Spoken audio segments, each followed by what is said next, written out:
Hi guys, ഞാൻ ഇന്നൊരു റോസാപ്പൂ മെഹന്തി ഡിസൈനായിട്ടാണ് വന്നിട്ടുള്ളത്. അപ്പോൾ നമുക്ക് നേരെ വീഡിയോയിലേക്ക് പോവാം. അപ്പോൾ ഞാൻ വരയ്ക്കാൻ പോവുകയാണ്.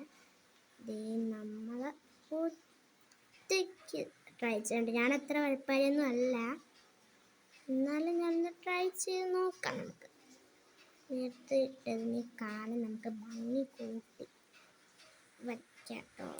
ഇതുപോലെ വരയ്ക്കാം. ഇതുപോലെ വരച്ചു കൊടുക്കാം.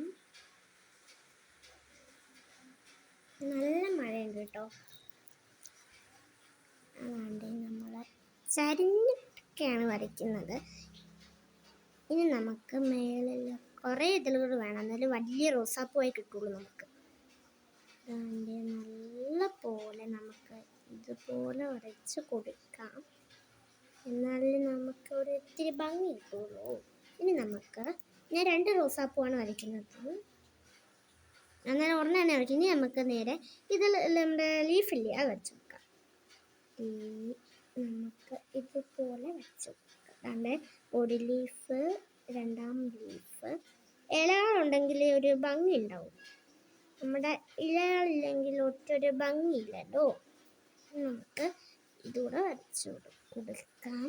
ലാസ്റ്റിലും നമ്മൾ ഇതേപോലെ വരച്ചതാണ്. ഇതേപോലെ നമ്മുടെ ഇല വരച്ചു കൊടുക്കാം. ഓക്കെ, അങ്ങനെ നമ്മുടെ റോസാപ്പൂ ഇവിടെ കംപ്ലീറ്റ് ആക്കിയിട്ടുണ്ട്. നിങ്ങൾക്ക് ഇത് ഇഷ്ടമായെങ്കിൽ ഒന്ന് ലൈക്ക് ചെയ്യുക, ഷെയർ ചെയ്യുക, സബ്സ്ക്രൈബ് ചെയ്യുക, ഒന്ന് കമൻറ്റ് ചെയ്യുക. അപ്പോൾ എല്ലാവർക്കും ബൈ ബൈ.